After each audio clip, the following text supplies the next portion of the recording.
close till I get up. Time is barely on our side. I don't wanna waste what's left. The storms we chase are leading us, and love is all we'll ever trust. Yeah, no, I don't wanna waste what's left. And on we'll go, through the wastelands, through the highways, till my shadow turns to sun rays. And on we'll go,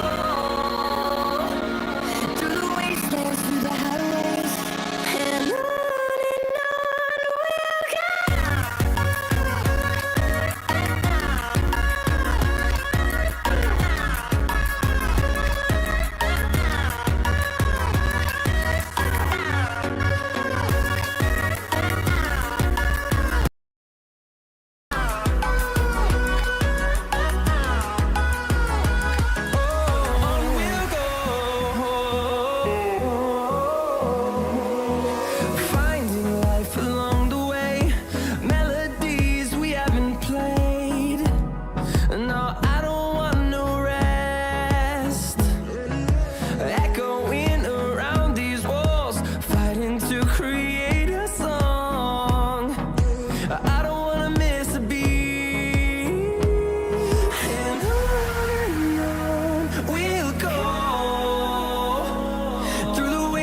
Through the highways, till my shadow turns to sun rays.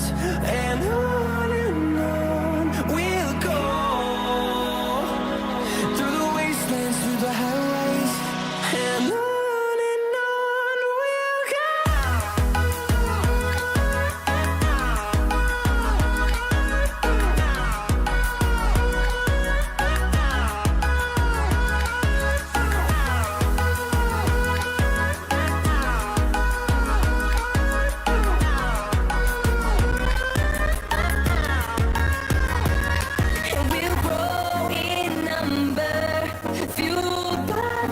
See the horizon, turn us to thousands, and we'll grow in number, fueled by thunder. See the horizon, turn us to thousands.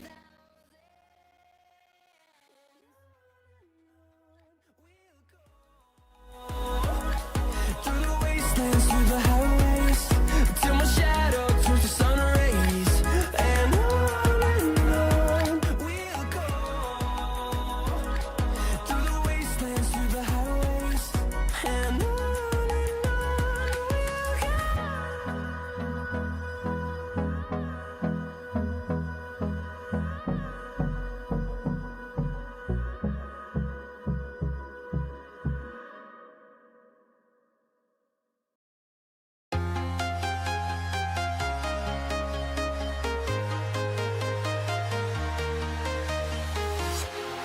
walking alone, the streets are empty.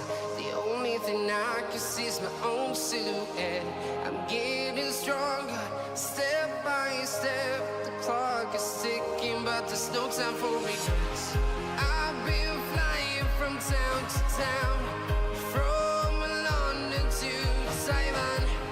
I've been all around the globe, trying to protect your soul. We are heroes tonight. We will fly above the sky. We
where future 3D printer operators experience a 3D printer for the first time is on the internet.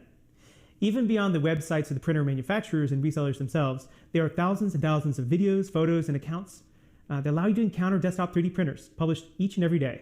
While this doesn't sound strange to 21st century ears, what don't we first see on the internet these days? It is worth mentioning that the increase in awareness of desktop 3D printing in contemporary culture owes much to the evolution of how we consume and communicate about our interests online. If there hadn't been an explosion in amateur DIY and maker video content online, I'm not sure mainstream audiences would have developed such affection for desktop 3D printers. Have your eye on a specific model of printer and aren't sure if it's as good as the designer claims it to be? Spend time hunting online for professional and amateur reviews, as well as calling through the heaps and heaps of photos and videos across social media platforms such as Twitter, Instagram, Facebook, YouTube, and Vimeo. It won't be hard to find something about 3D printers, even if it can be tricky to locate recent and useful stuff. In fact, these devices can be such photo darlings that sites you already use might have an active desktop 3D printing community presence, and ways to hunt by tags for time-lapse videos are particularly popular. They can accelerate the activity, validate a lucky 3D printing will have for more honest answers to your tough questions about the product. If they give you a bad experience, you know where to find them. And several of the more entrepreneurial of these stores are sometimes willing to print a sample or connect you with a local part fulfillment service so that you can evaluate the printer that interests you from the perspective that is most critical. How well will it produce what you need it to produce? Source 3, libraries and makerspaces. Even in towns that do not have physical stores that sell 3D printers, chances are that there may be opportunities for free or membership access within local public libraries, school fab labs, printers, academic chances are that in the universities, science and history museums, hackerspaces, community tech centers, business incubators, and membership-based makerspaces. Public libraries and educational institutions in particular have been making efforts to make these handy tools available to the populations they serve. While it might not be easy to find a handy listing that details which of the institutions in your area have this technology on offer, searching for news pieces posted about 3D printing in your neighborhood can often be a great chance to learn who has recently invested in 3D printing and who's just done a ribbon cutting on a new makerspace. Source 4, 3D printing meetups. Even if there are no retail stores nor free paid printer access week to week where you live, check to see if there are any regularly occurring 3D printing meetup groups or one-off events that you can attend. Opportunities to see these devices and speak with others who are using them about their experiences with each model and material they have tried is invaluable. There are sometimes even grassroots printing services that can help you find local printer operators in your area who can help you with your project and tell you what they think about the equipment that they use every day to fill customer orders. And even if there aren't local events and meetups, chances are that at some point over the course of the year, there will be an event such as a maker fair, a technology expo, a design conference, somewhere in your region. Source 5, service bureaus and crowd printing. If you're ready to dive into 3D printing immediately, but want to postpone the expenses involved with committing to a desktop 3D printer for much longer, there are third-party printing services and communities that can print your designs on demand instead. In addition to Shapeways, iMaterialize, Sculpteo, and other go-to services, this is available for many factory power grids running on gasoline generators that manage to have 3D printers. And there are also enterprise automotive companies exploring this technology for the encourages me to have an excellent option for trying out 3D printers that I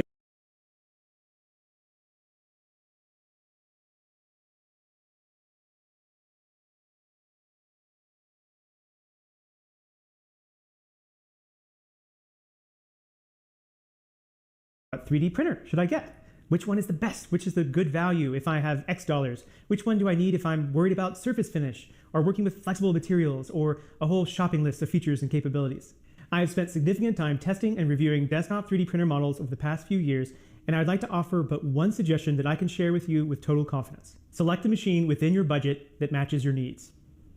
Most of those who have asked me for advice for purchasing printers in the past haven't worked out either the budget or the key features that they need to prioritize.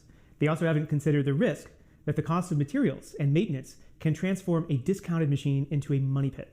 Until you work out both sides of that equation, you will have a hard time limiting the wide field of options down to those that suit both your budget and your needs. Digital fabrication specialist and design professor Arthur Young Spivey, when asked to advise institutions looking to invest in 3D printer clusters, once boiled his advice down to a single question as well. What company will service this machine in 5 years' time? It took me a couple of years and a couple of machines I can no longer upgrade or repair to learn the value of the hidden wisdom in that question. Are you still thinking, okay, thanks, but what 3D printer model should I get? I'm not going to make a specific recommendation. I revealed clearly enough my own personal favorite by joining the company where I now work. Like anything new, you start with no experience, and the desktop 3D printing experience takes some getting used to.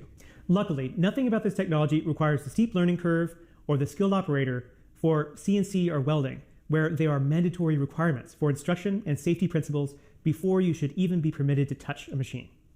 I would strongly suggest that you look to gain access to some 3D printers for free. Start your investigation with some experience under your belt before you consider evaluating any models for purchase.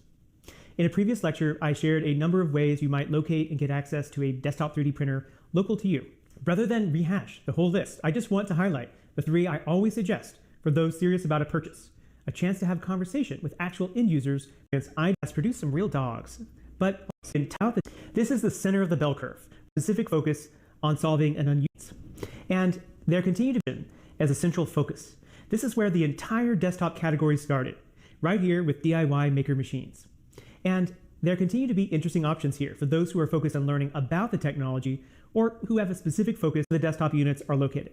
They vary widely as far as value for money, but they are end of desktop technology. This is where I live on a day-to-day basis, largely because benchtop 3D printer, medium format, or longer, more for gain. Because this affordably priced large format printers are closer to you're probably looking at industrial machines with industrial. You are aiming to expensive but more to pay for the more equipment for the items you want to buy now.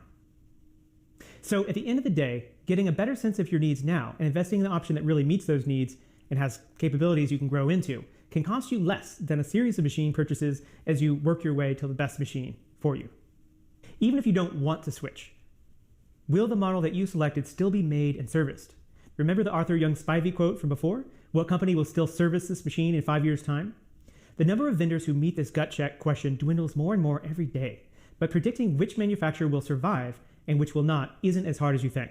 The manufacturers and resellers who take customer and technical support seriously and provide routes for their customers to continue to get the help and resources they need are the ones that are most likely to survive, and at the very least are the best experiences for the customer.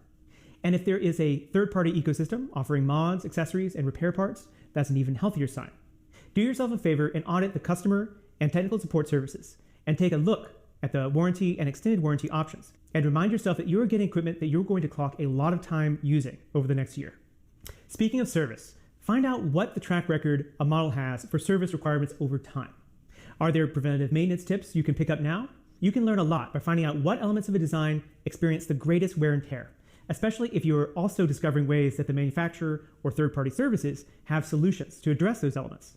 There will always be some budgetary needs for maintenance on a 3D printer. How much budgetary requirements depend on the machine purchased and its reliability. Guess what? Manufacturers and user communities who have good preventative maintenance strategies are those who expect the equipment to be of value to customers for a longer period of time than those whose long-term maintenance recommendation is, well, buy another one next year. Speaking of which, another obvious critical factor in the total cost of your printer experience are the materials you can use and consumables. Consider the high a premium opportunity to shop around. There is information long carefree tested on YouTube for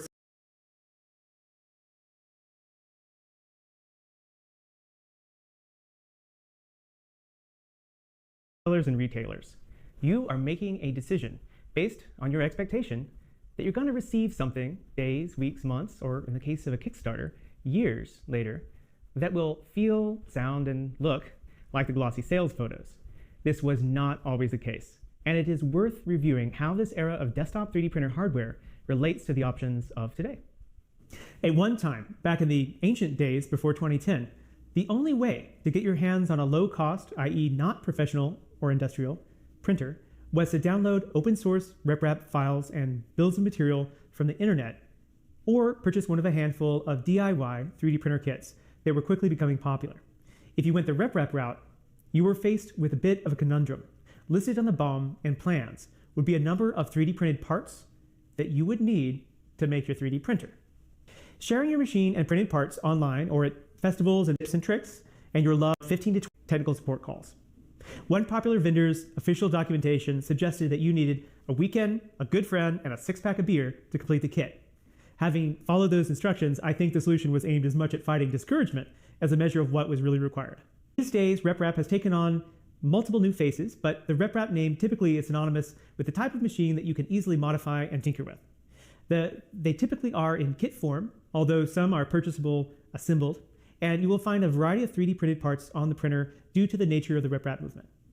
You can visit reprap.org and the RepRap IRC channel online to explore details about the most popular RepRap breeds, locate your parts, files, and BOM, and get going.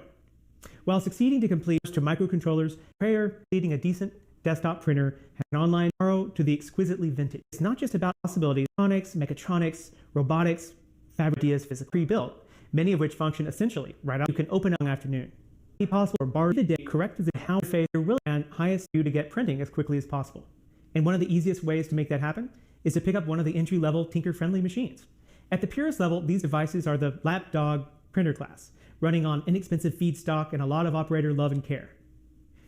Having a printer handy of any type will help you understand both the digital and plastic part of 3D printing while you're learning all the other grade printers. Opportunity here, learn a great, be able to bring that knowledge.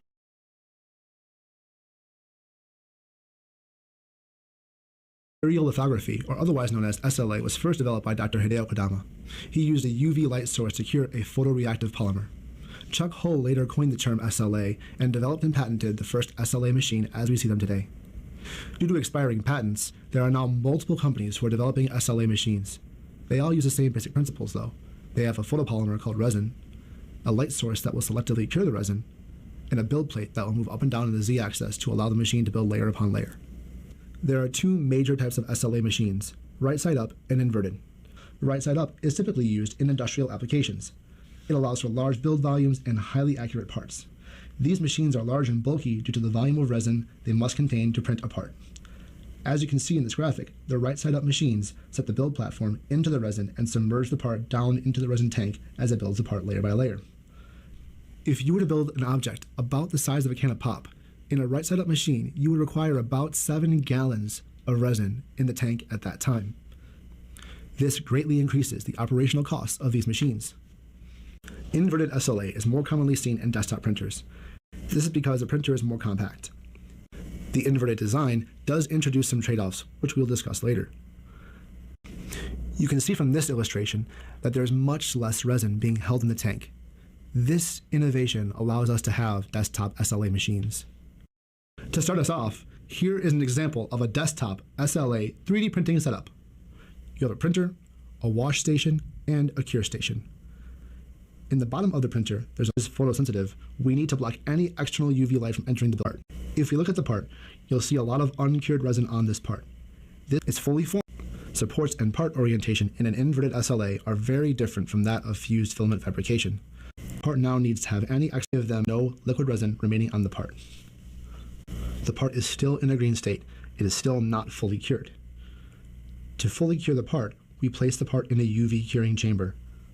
Much like the wash station, not all machines have a UV curing chamber to automate this process. SLA process. Let's look closer now at the subsystems of an SLA printer. All the process for new resin to flow underneath each layer to be cured. The bottom of the tank is typically made from a semi-flexible material.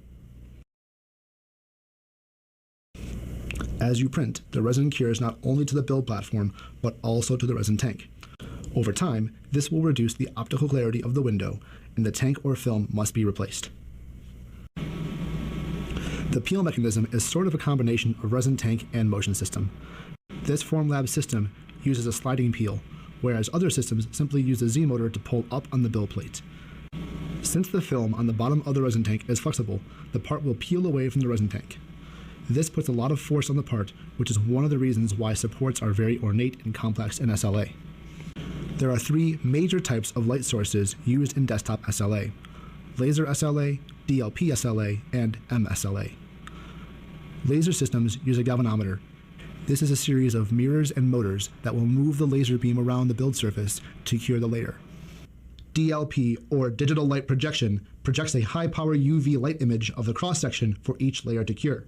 You can see this process in the video as it shows the layers progression and the flash of each cross-section for each layer being cured. MSLA, or masked stereolithography, uses an LCD screen to mask and block out light in areas you do not want to cure. Then a UV LED will shine through the unmasked areas to cure the layer. Now let's look at a print in action. As the print starts, the printer has already received its G-code instructions from the slicer. The build plate lowers itself into the tank of resin, and the light source will selectively cure the model. As each layer cures, the newly cured layer is slightly fused to that tank. So the next step is to peel that part from the tank. The tank slides over, which separates the tank from the part. The build plate raises and resets itself for the next layer. Take a close look at the light source beneath the resin tank. Is this laser, DLP, or MSLA?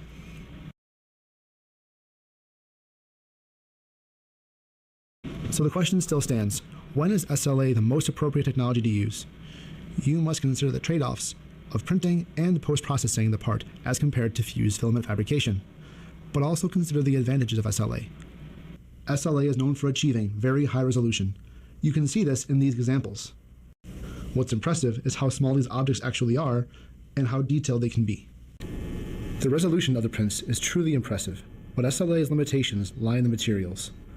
While this is a challenge, many companies are pouring a lot of energy into developing new resins that will open up more opportunity for SLA. Affords.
you.